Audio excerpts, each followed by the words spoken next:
G'day YouTube, welcome to Drop Bear Moto. This ride trip's going to be a little bit different, and hopefully you've clicked on a thumbnail that says something about a review of the Road Glide CVO ST, which we'll get to. But what we're going to do over this series is actually go to the King of the Baggers. We managed to get to the King of the Baggers round 1 in Daytona. We got to round 2 in Road Atlanta.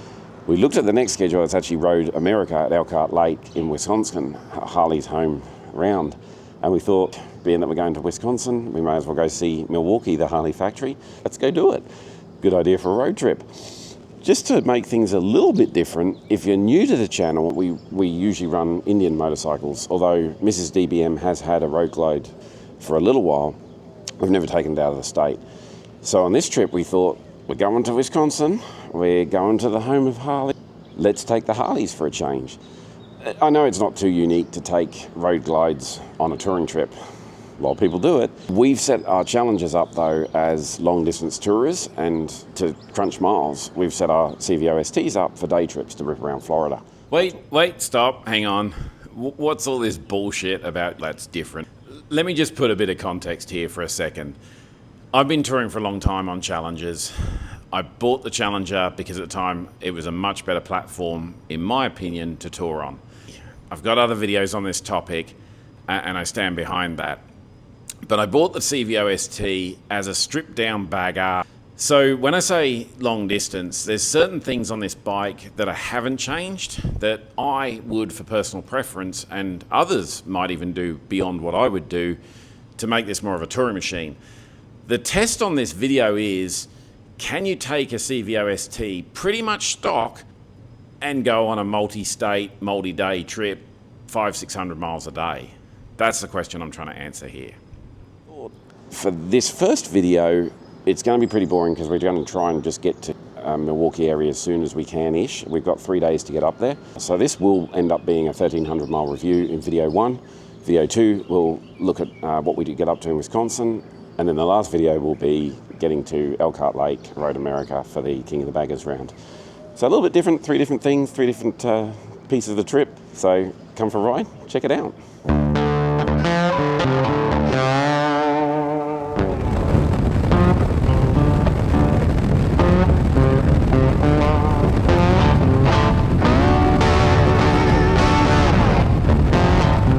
So let me talk a little bit about some of the reasons why the CVO ST, as it comes from factory, isn't ideally suited for touring. First off, wind protection. There's a lot less wind protection on the Road Glide than Challenger. Shorter days in the saddle, particularly in Florida, I actually prefer that because the heat is oppressive. On this bike with the standard windshield, my helmet sits out in the breeze, probably neck up definitely, even if not a little bit of my chest. I love the fact I can get air. These flaps on the side are great to control airflow in, and you can't lock off the front flaps like you can on a Challenger. Challenger provides much more protection. It has the windshield that you can raise and lower. I wear a full face helmet and I wear earplugs, but this lot's a lot more air in, no doubt. I went on a ride, about 90 minutes out, 90 minutes back. I got smashed with bugs just before this trip. Smashed with rain, and I decided that was something I was going to have to improve slightly. So I had a look at some different Clockworks windshields. I tested the smallest Clockworks touring screen. I think it's an 11-inch, and it was actually just rippling the top of my helmet, and I hated that. It was vibrating. It was actually worse than having my helmet sit out in the wind. So I went with the 10-inch Sport windshield and kept the red which I had on in my factory windshield. So that's one thing that I definitely thought I needed to change. I'd already changed the bar and riser setup because I wasn't comfortable on the factory bar and riser setup anyway, but I went a bit lower than I did on my Challenger. Challenger I sit at a more open position. Also, the boards are forward on a Challenger as well, so I'm much more open in the way I sit on my Challenger. This is a little bit more aggressive. The boards are closer to me and the handlebars are a bit lower, a bit closer to me. Gonna leave it that way and see how that works out on the trip, but I'm a little bit nervous. That then flows into the seat. This seat is comfortable around town. It's actually the best, yeah, I'm gonna call it. It's the best factory seat I've ridden on. It's very firm, so if you subscribe to the Corbin school of thought, there's not much give, it's not plush. It locks you in really well. Obviously it doesn't have a backrest, obviously it's not too up, but the biggest thing for me is to be probably 2 inches back. Most of my seats are 2 inches increased, or daddy long legs, extended reach, whatever the manufacturer calls it. So this one I'm going to see, is it too cramped? It's great for ripping around, but is it too cramped to tour on long days again in the saddle? We'll see. I am worried about that one, but I don't know enough to know what sort of seat I need, so I'm not going to change it for this trip. Mentioned the riding position, and then the boards is probably the last thing. They come from the factory with very small boards. I did change them up. They're like the mini boards. I changed them to this thrashing style, mainly for looks, to be honest, but you do get better grip on the thrashing. I reduced the brake pedal down really close, and I also have the shifter really close to my feet, because I normally ride in a sneaker boot style rather than my big touring boots. So we'll see how that goes, and it means I'm going to have to wear different boots on this trip as well, so we'll see how they go. But I got a size 13 foot, which hangs off them everywhere. There's also nowhere to obviously have a highway pegs or bar. I don't normally run highway pegs, but I do have like a toe stop on my Challenger, and I'm hoping that these flat out bars sort of is going to be enough to just rest my foot on. Again, do I have enough positions to move around, to keep my legs moving? Mrs. DBM did put rear pegs on hers. I use my Challenger pegs for that. Mrs. DBM does quite regularly. That's the biggest thing. That and the 2-inch seat are the things I worry about the most. The last big area is luggage capacity. Normally like to carry some sort of a bag, at least attached to a sissy bar on the passenger seat, which there isn't one. Or even I've lately had a slimline trunk on the Challenger. But on the CVO ST, the shocks have rear piggybacks, and those piggybacks sit where you'd normally have the docking hardware for a sissy bar or a trunk or anything like that. Again, you can get a kit to replace that and move those piggybacks, but I haven't done that, and I didn't really want to do that because I like the position they're in. So I won't have extra luggage capacity on this one, but we're going for just under 2 weeks. We're taking 4 saddlebags all in all, so hopefully we'll have enough luggage space. Another one I have on the Challenger, and again, this is personal preference, I have lowers. They've always come in handy if you get intense rain, if it gets quite cold. Don't have lowers obviously on this, but a lot of people tour without lowers, so no biggie there. There are a couple of small things I'm going to change though. I run the suspension in a really sporty sort of setup. I've seen some videos up in Milwaukee, and I've seen how bad the roads are around Wisconsin. I'm going to loosen it off a bit. I'm not going sort of what they'd call standard in the book. I'm going to set it somewhere between sport and standard and see how we go. Mrs. DBM's actually elected to leave it, so we'll see how hers goes. She's going to have a quite aggressive suspension. She's been running it that way since she had the bike though, once she got happy with that sort of setup. So we'll see if she needs to kind of back that off a bit as we go. We'll have tools on the trip. On that longer trip I mentioned, is on the way out, I went in sport mode, and on the way back in highway mode. I used a lot less gas in highway mode. So I'm planning on doing that so we don't have to stop as frequently using sport mode. I also noticed that when I hit some larger bumps in sport mode, the feel of the throttle actually knocks out the cruise control a few times. So I'm hoping in highway mode, the throttle control's got a little bit more leeway, won't give as much give, and hopefully that won't get knocked out of cruise control. So I'm going to switch it to highway mode for the trip until we get to the track. Be interested to see how this motor goes on the long distance.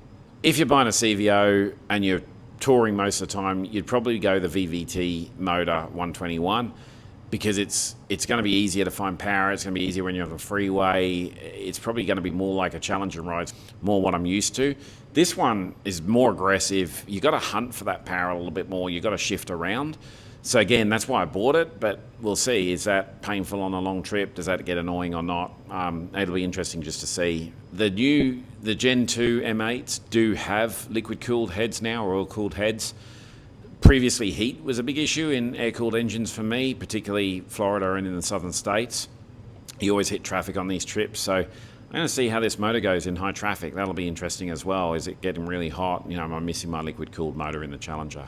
There is one thing I'm going to take is a quart of oil. These things burn through a little bit of oil, and usually between the 5,000 oil change, they do drop. I'm Not quite sure a full quart, but we have seen Mrs. DBM's did drop.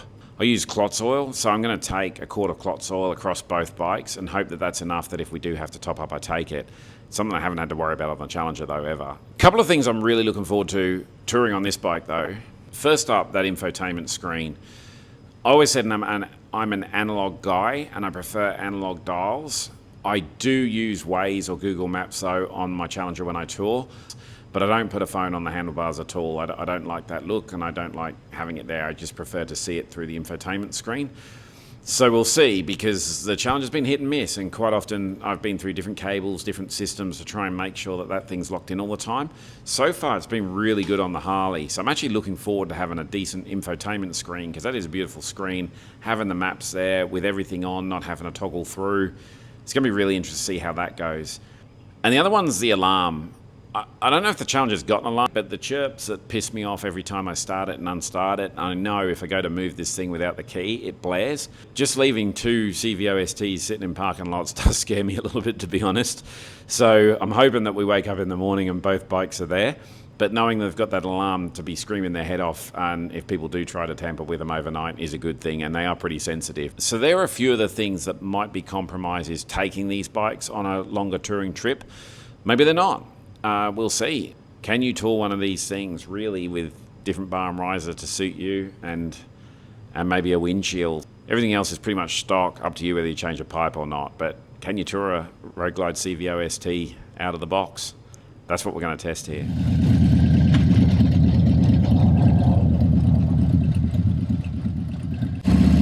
We got away about 8 o'clock this morning. It's a Saturday, so nothing too bad. We sort of figured that the long stretch today might be to get to Chattanooga, Tennessee. We'll see how we go with that. Been a bit of rain out there. We already got hit by rain on the way up. We did manage to quickly stop into Harley dealership in Ocala, Warhorse Harley Davidson. Super, super nice crew in Warhorse Harley Davidson. And we checked in for I think it's a Let's Ride challenge for Harley. So we might see some dealers while we're here, check in the dealerships. We might update on the Let's Ride challenge. I don't know, feels a bit like Pokemon motorcyclists running around checking in and doing stuff. It's not something we've done before, but I thought we'll try it. We're going to get back on the road. We'll talk a bit about these bikes and how they progress through the day.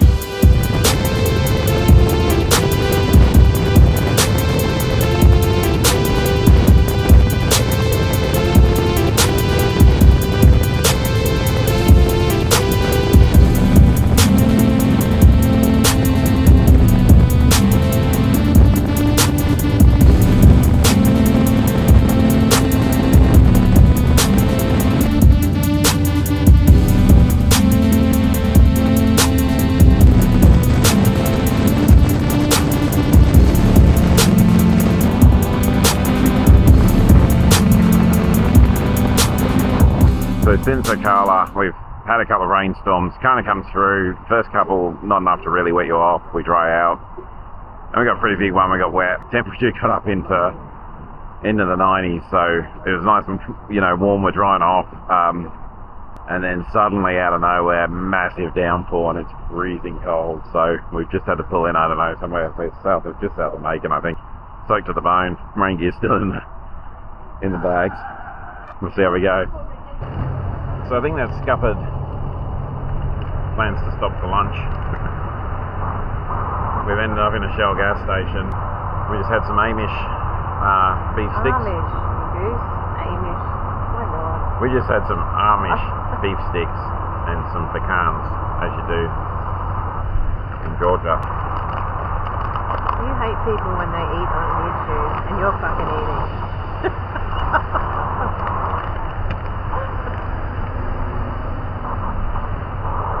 That is true. I do hate watching people eat on YouTube, on motorcycle channels. Not bad. Sun's out. Let's go.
Day one was an interesting day. You never, hopefully, have a bad day on the road. Of course you can, but most days on the road are pretty good.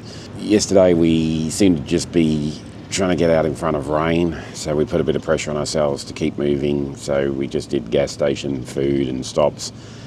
Because the Road Glide is set up with the controls nice and tight for me, I couldn't fit my normal big boots that I normally tour with on.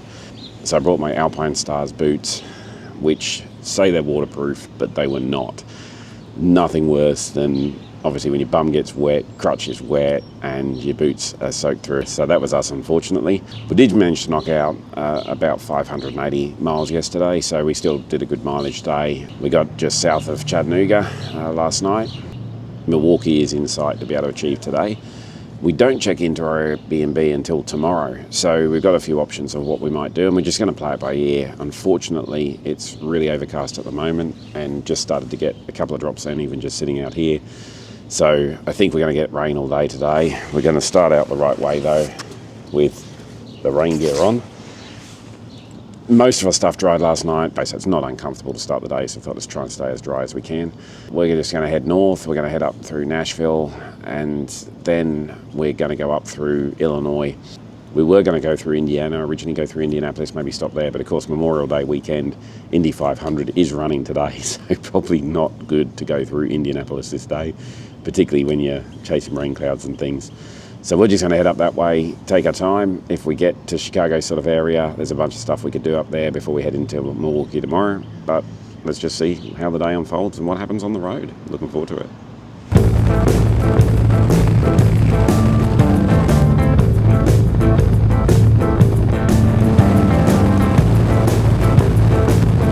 The big question though is, how did the bikes go? And day one, really well. The ergonomics were great. The seat was very comfortable. As you saw in the clips, we did hit a little bit of traffic from time to time. It was a cooler day, but didn't get any overheating that I was worried about from the engine. So all the things that I was kind of nervous about, certainly on day one, not a problem at all. I actually had a really fun day on the bike. I was really getting into the Road Glide and actually wondering, early days, but maybe the ergonomics on this one suit me a bit better than the Challenger. We'll update as we go, but let's get underway on day two.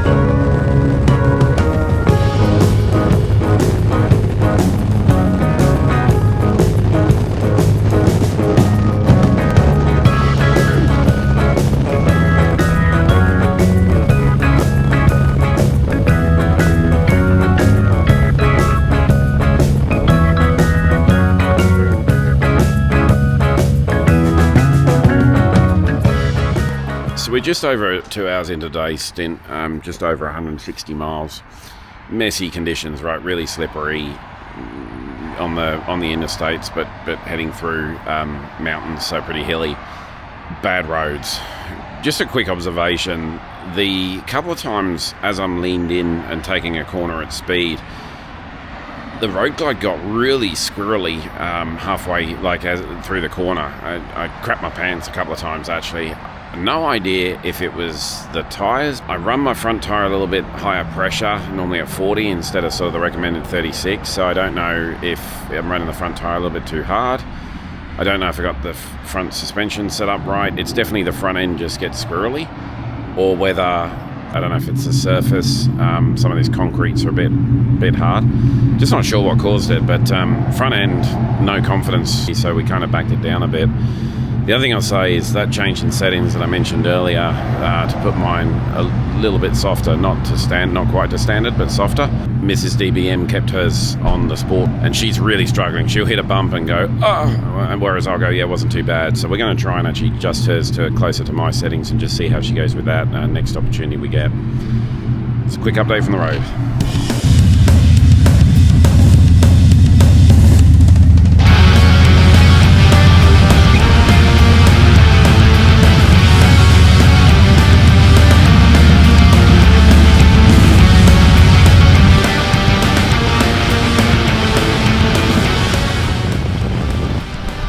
coffee stop. Forgot to mention on this channel, there might be some coffee reviews as we go, but we've just pulled in to a place called White Bison. Reviews said don't be fooled that it's a gas station. It is open 24 hours, or that it's a convenience store. Apparently the coffee is the bomb. Let's check it out.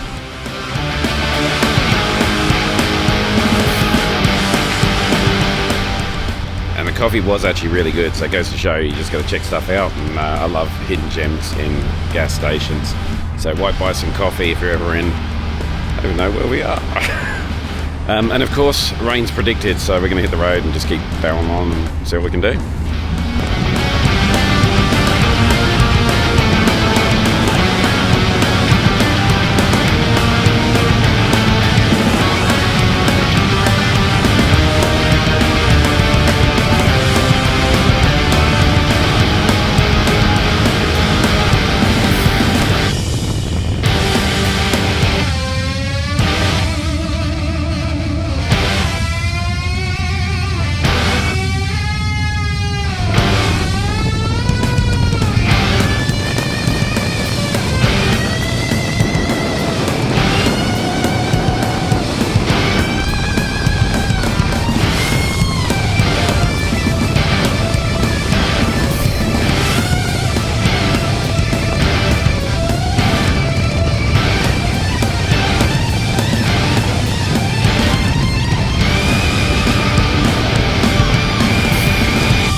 Quick update from the road. We actually managed to get on the Route 66, so that's the theme for today. Going to be a separate video, probably called the Route 66 Interlude. But we're at the Polka Dot drive-through. Place I have actually managed to be before, but I really wanted to bring Mrs. DBM back here. The reason I stopped quickly here is I got to give an update on the seat. One of my biggest concerns going into this trip was the seat. Every day I've hopped on that seat, it's been comfortable as. I thought I'd need more leg room. Honestly, the ergonomics on this bike, I have no right to feel the way I do. We've done probably 1,300 miles now in the 2 and a bit days, and I'm just fresh. I gotta say, I think I'm a little bit fresher on this setup than I am on the Challenger after a long ride. Maybe when I went for comfort and that more spread out look I described earlier, maybe it actually wasn't the best, and actually being a little bit more assertive, aggressive, attack mode, maybe that's better for me. I certainly do that in the twisties, and I didn't think I wanted that long distance, but I'm enjoying the ergonomics, man. I'm so comfortable. And I will not be changing that seat out. That is just perfect for me, not for length, not for comfort. That CVO ST seat, it's a keeper.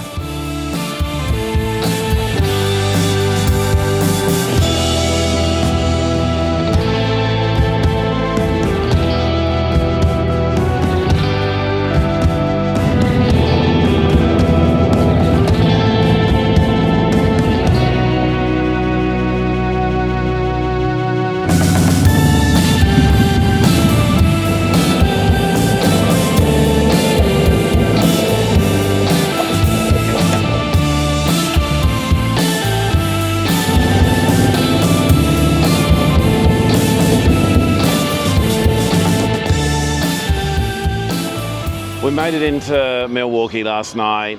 We're pretty pooped. We did get over here to the museum. We went to the restaurant, which, by the way, is really bloody good, the motor restaurant. We're sitting here at the shed, which is a replica of the shed that originally started the whole thing with Harley Davidson, where they constructed the first couple of bikes. We've pulled ours up to get a photo shoot here of the two bikes, in mine particularly all its dirty glory. Mrs. DBM likes to clean her bike on the travels, so I'm not as efficient as that. I think of this, we've done over 1,300 miles now to get here, so this is like a mid-term report, because we've got to get home and we'll try and finish this off. The big question was, can you tour on a CVO ST? So half-term report. You can definitely tour on these motorcycles. I actually feel fresher than I've ever felt before. I think changing the suspension settings was a good thing. Mrs. DBM opted to leave hers in a very sport, harsh setting, and the roads in Illinois, Indiana, up here are fucking terrible. So you've got to adjust your suspension. I got to be honest, every other trip, normally first night, I'm taking a couple of Advil. I haven't popped an Advil or a Tylenol this whole trip, which isn't bad for an unfit 50-year-old. The ergonomics are actually really freaking good. I will say that, and the seat is phenomenal. I will not be changing the seat. Yes, we missed a bit of luggage space because we didn't have top boxes, but sure, you can put those on, and many people do. The engine is sublime. I'm going to try and ride a VVT. I feel that what I've heard about it and read about it, the VVT would be a better engine to take on a long distance trip because it's more linear. I think you don't have to hunt for the power as much. But this 121, just with the cam that's in there, and that's the high performance cam that Harley says, I mean, it's still an EPA cam, so it's not that aggressive, but it's a really good balance between torque, which obviously Harleys and air-cooled engines are famed for, but there's horsepower in this one. Previously, my 114, my 117, it just lacked that top end. This has the top end. You can be sitting there doing 80 on a freeway in 6th gear and roll on, and you've got power there. You don't need to go hunting for it, but it's really rewarding when you're in the twisties and you want to shake it up and change it out and chase things. So I love the 121 motor. It's a really sweet motor. The screen, the creature comfort's perfect. I love the illuminated gauges. I love the fact that a few times at night, and we have a few bikes, so controls are slightly different. Those being lit up was fantastic for me to be able to see what was going on. The screen itself is just perfect. The Apple CarPlay, so I could have Waze or Google Maps, that worked seamlessly through the whole trip with my headset put on. I use a Cardo Packtalk Bold, we both do. And the screen was just fantastic. It fell in every time I jumped on the motorcycle, everything connected, everything stayed there. Really strong system. The braking was fantastic. The reliability, one slight thing, I popped some codes on a really bumpy road when we were in the back of, it was in it was in Illinois. We got on some really bumpy back roads. Suddenly I got an engine code and a VCM code. I couldn't put the cruise control on. Went through the process of clearing the codes that morning and everything went out. I just got one this morning come on, again went through the process of clearing them and everything's gone again. So I'm not sure what's happening there, but obviously something's firing off and we're clearing it pretty easy. So I'll let you know if that's an ongoing issue. The last thing I will say is that front end though. That's my only complaint with this bike, and it's an odd one. It shouldn't be the surface or the weather because these bikes should be able to handle that. I did chat to someone who mentioned that maybe it's actually the rear suspension because you don't have the monoshock, and it's actually the rear. So I don't understand enough. I'm beyond my depth here. I thought I had it set up pretty well. I'll look into that a bit more. Apart from that, I'm actually really enjoying it. Now I will say Mrs. DBM said she missed a Challenger a few times, so we'll talk a little bit more later about Challenger versus Road Glide. But for now, yes, you can tour on it. No, you don't need to do a ton of mods to do so, and you will have a fucking ball, trust me, especially if you're bringing them home to Harley here in Milwaukee.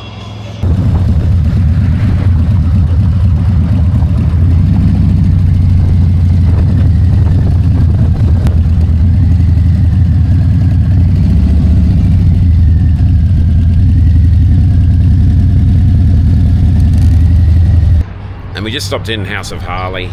Check out the dealership, which will be in our other video around Milwaukee, but a quick update on the engine codes. And he said one of them is to do with the throttle position sensor, so maybe the 88 grip I've got on or somewhere or other through a code. But the other ones were to do with the, he believes, because I'm running a catless 2-in-1, with no tune at the moment, it would have thrown the code. Kind of weird because Mrs. DBM's bike, 10,000 on that configuration, hasn't thrown a code. We did about 1,200 before I started to throw codes on this bike, so I don't know, a bit weird if it was, but it could well have been. We have got a tune organised when we get home, so we'll see if that fixes it, but no codes today, so hopefully we're good to go. Let's rock and roll. So we pulled into Metro Milwaukee Indian, because we always like to stop in the Indian dealers and see what's doing. What I didn't realise, and I actually rode out of here and suddenly thought about it on the way back, they got a speed shop. I've been having this problem with my twitchy front end and chatted to a few of the guys here who are extremely knowledgeable and diagnoses of preload. So I'll talk a little bit more about that later and we'll see how that went. But they accommodated me straight away. They jumped straight on it, saw me immediately. Great bunch of people. But I was here with Rob, and he's just been walking me through Two Boss, which is a speed shop that you guys have been doing for 14 years, I think, now? Two Boss Performance has been in business 14 years. I spent the prior 30 years at a Harley Davidson speed shop called Hal's Harley Davidson, Hal's Speed Shop. And I learned everything from him and everybody that we worked with and brought it over here. And now I'm teaching the younger guys on what I know. And it's all about Harley Davidson back here in the speed shop. Well, not really, because behind us we're building a drag racing 116 Challenger that we're going to be going after the Harleys with. But yeah, we do anything from cast iron Sportsters all the way up to M8 engine builds. They do have your own cams, I think you built for the Gen 2 M8s. So we have two. We have an ST1 and ST2. The ST1's for the 107 and 114, but the ST2 is for the 117 and 121. Okay, excellent. So they've got a full dyno room here as well. They've got a machine shop I can see over the side here. They're doing a bunch of stuff. So look, honestly, if you've got a Harley or an Indian, you're in the Milwaukee area, I think you're mad not to pop in and see these guys, talk about what you're doing with your bike and have a chat, because I'm really, really impressed. You don't see too many dealerships that sort of run an operation like this, so it's pretty impressive. You know, it's all about taking care of the customer and their needs, especially when you're on the road. Stop by and see us. Definitely lend you a helping hand. Yeah, and I appreciate that. So a huge thank you to Two Boss Performance, Metro Milwaukee Indian. I really appreciate your help and the team's help here. It's been awesome to just drop in out of the blue and get supported. So thank you. Sounds good. Thank you. Cheers. I thought it was a good time to stop and kind of give some thoughts. I mentioned I'd compare the Challenger with the Road Glide after doing a longer trip for the first time on the Road Glides. So I think the first comparison has to be the price, right? Because base Road Glide versus base Challenger, and even in that 108 guys, is no comparison. The Challenger, in terms of suspension, brakes and engine, is the better ride. So yes, it can look plastically, people want, and yes, it's not a Harley, and yes, it's liquid cooled. If they're not big issues for you, the Challenger's better value. You're getting access to the package that's in the CVO ST effectively, or a comparable package, at a much cheaper price. You know, slap on the 112, which is technically isn't the base, I guess, because you can get a 108. But that 112, you're going to be really happy with that. When you step it up to, let's say, Elite versus CVO, the extra features, the extra quality that's in that level, I think that's where CVO in the Harley line comes into its own. And particularly being performance orientated as we are, being able to fit a T-bar on right as easy on the Road Glide as you can, that infotainment screen suckered me in. There's a lot of things that a lot to be liked in the CVO level. They do more in the CVO than just Indian with the Elite, in that the Elite's kind of a nice paint job and the top end boards and heated cooled seat, you know, all those sort of nice things to have. CVO changes the motor, changes the suspension, changes the brakes, right? It does all the, you know, gloss black dash, you know, but then you get the piggyback shocks, the wave rotors, right? There's just a ton of stuff that goes into them. So if you're spending a ton of money, you definitely got to compare CVO S2. I think it does win out if you're in that level, to be honest. So the summary is, I honestly thought this trip was going to be hard yakka. I thought that this bike was going to be rough. I thought the seat was going to be harsh. I thought that I wasn't going to have enough places to put my legs. I'm going to miss my lowers. So I was surprised, really surprised by the CVO ST package on a touring road trip. It's going to be a tough decision going forward, to be honest. Do I want to take the CVO ST or the Challenger? They're both freaking amazing machines, and honestly, I mean, worked our asses off to get to the point where we're going to own both. I'm proud we do. And glad we do, and I'm going to ride the shit out of both these motorcycles. I don't know if that helps you at all, but there's just my perceptions is is in riding the two bikes now for an extended period of time as an owner. Ask me any questions in the chat that you've got. Happy to help out. We had an epic time in Wisconsin. What a great state. The people were fantastic. The food was awesome. Coffee was bloody brilliant. And of course, the beer was even better. Great town. Really enjoyed everything we got up to in that area.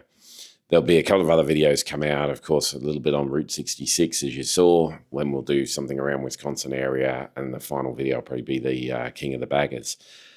But this video was all about the long-term test ride on a CVO ST. We ended up doing just under 3,200 miles total on the trip.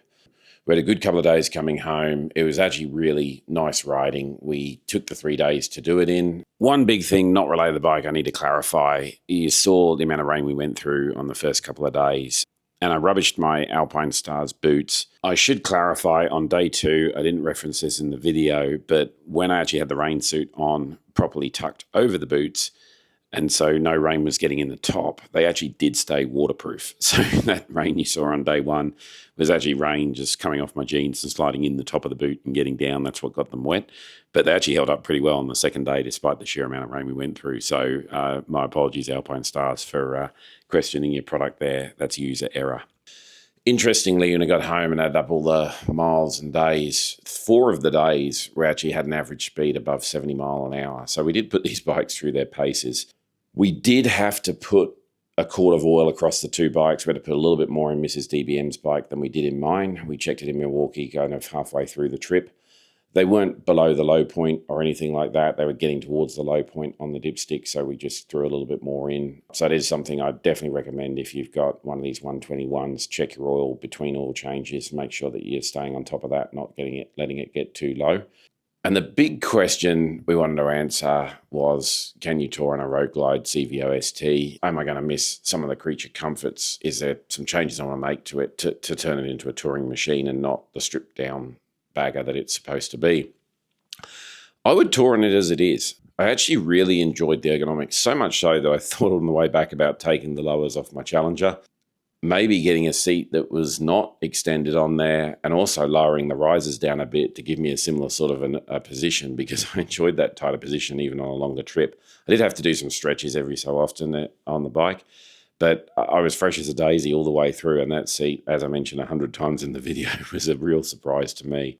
The only thing I failed to mention through this whole video is Mrs. DBM does have a Lepera seat on her motorcycle. You might have seen in some of the clips. The reason she put that on is it's 2-inch reduced. That went really well through the trip as well. I think she was very comfortable on that seat also. I would have to make sure I could pack everything in these bags though. Luggage was pretty tight from the outset. We didn't have any spare room. Of course, I bought a couple of shirts while we were away and found a freaking jacket at an amazing price I couldn't pass up, which we had to get a good friend of ours, Anna, to package up and send back to us at home. I was definitely torn on the way back. Which bike would I take on future trips, the Challenger or this? And I think I'll leave the Challenger set up as it is. If it's a longer trip, I need the storage space, or maybe it's going to be to a colder environment or some harsh conditions, I'll take the lowers and head out on the Challenger. If it's a shorter trip that I can fit everything into the 2 bags on the CVO ST, I'll take that one. But it's great to have those 2 choices. I readily acknowledge that not a lot of people can afford a CVO ST or are prepared to put that amount of money into a bike. It is an expensive bike, no qualms. It's a great bike, and I think it's good value for money, but it's expensive. If you're looking at a more entry-level bike, and even at the base level, these bikes are expensive, but I definitely would say the Challenger is still your option. With the suspension, the engine, and the brakes that it comes with out of the box, it's just more set up and already on that path. But if you're a Harley guy or girl, you could turn a Harley over time into a CVO ST. You could probably personalize it more and get exactly what you want out of it as well. So the basics are all there in the base package. And I think it's an amazing time with this competition to be out touring on these motorcycles in the V-twin world. And we're lucky to have the choice across the 2. So there were a couple of ones that could be improved on. The first one I'll say is the headlight. Compared to other products I've ridden, this headlight is really strong. I have replaced my headlight on the Challenger with a non-DOT Baja Designs headlight, And I got used to that. And I must admit, I missed that kind of brightness on this trip. So I'm going to look into some sort of other lighting option for the Road Glide. That's just me and what I'm used to, though. The light is actually really bright and a lot brighter than other products we've ridden. Another one was interesting in that these things definitely vibrate a lot more than the Challenger. We learned in the factory that was put back in deliberately from rider feedback. But it's interesting because at the end of the day, I came off that bike humming, so did Mrs. DBM. Now, again, we're not set up for touring, so I've got thin moto-style ODI grips. We've got just hard metal floorboards, but that's what I run on the Challenger. That one got OG floorboards and exactly the same grips, and my hands and feet don't come off thrumming at the end of the day in the saddle. So there's a lot more vibration on these things when you run at highway speed for a full day. And that's definitely something to bear in mind. And the final piece then, obviously, was the suspension and the front end I spoke about. So I did mention when I stopped at Two Boss Performance that they diagnosed it as rear preload and increased that out. I can't remember what I was set to originally, but they set it to 4.3 centimeters on the rear end.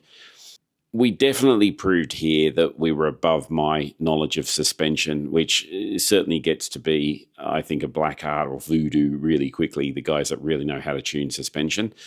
I'd kind of set it to the preload based in the book, based on the weight I was carrying, and then I started playing with the damping, and that's where I couldn't get it to sort of remove that wobble.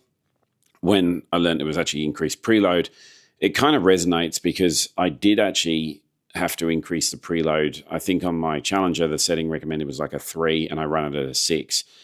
And that was a much better ride, but I'd never felt that feeling in the front end, and that's why I didn't equate it back through immediately, that it was something to do with particularly the rear shocks. All my other bikes that I ride are actually a monoshock, interestingly, a Rocket 3, an FTR, the Challenger I mentioned, even the Lowrider S that I came off for this Road Glide. So whilst I've got a lot of experience across a lot of different bikes, I just hadn't felt that from the front end at all. In previous bikes, older bikes, I'd ridden that way. And so I just missed that totally as a diagnosis. That's inexperience. I am going to spend a bit more time, though, trying to dial in the suspension on this thing. I'll probably do a video of exactly what the journey was on getting the suspension dialed in, and maybe that'll help others that might be feeling the same issues. I know a lot of people, though, have been frustrated with the Showa suspension from Rent to Olan's. I really want to push the Showa as far as I can and try and get it dialed in. It should be a good suspension. That's why I wanted to buy the CVO, is not having to make a big suspension upgrade. But we'll see. I'll cover more content on that on the channel going forward and where I get to. I'm going to leave that Clockworks Sport Touring 10-inch screen on. It was a great option for me, exactly what I needed. Just took a little bit of wind off of my upper body, but let me get plenty of air still through into the helmet. It was good, clean air. I did miss raising and lowering the windshield, though. I'm not going to lie, on the Challenger. That is handy just to let some air in, or on a freeway to put the shield all the way up. I did miss the adjustable windshield for sure. Never got any more engine codes on the way home. They were run and done. I did mention in the video, though, we are going to get a tune on these bikes. I'll probably put a video out about that. By the way, if you're liking any of these ideas for videos, make sure you are subscribed to the channel. When we were cleaning the bikes, when we finally got home, as you can see here, we noticed a fair bit of discoloration on the back of Mrs. DBM's bag. Mine had a little, not as bad, but definitely looking forward to getting those tunes on, because it's certainly going to benefit from running better there. And the final thing I say, that infotainment system is sublime. Like, it's friggin' amazing. Okay, I'm not an analog guy anymore. I got suckered into the whole technology thing. It worked flawlessly. I will say Mrs. DBM's 2024 lost connection a couple of times. Mine stayed there full the trip. I know they made some changes between 24 and 25 because she can't do over-the-air updates, whereas I can. Maybe some of that technology helped with the connection. The hand controls are very easy to navigate and get around and not take your eyes off the road, know where things are. And of course, being illuminated at night is a great thing too. So I got suckered in with the technology on the Harley, I will say, and I really enjoyed that.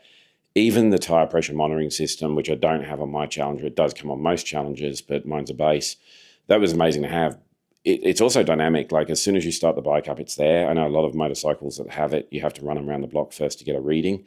Every morning you could see the tire pressure straight away, and it had a target. So on colder mornings, the target was a little bit higher. On warmer mornings, it was a little bit lower. And if you need to add air on the trip, it would give you a target for that point in time. So you weren't guessing how many PSI over a cold tyre you were. That was actually a great feature that, just came in handy, a small thing, but small things make a difference.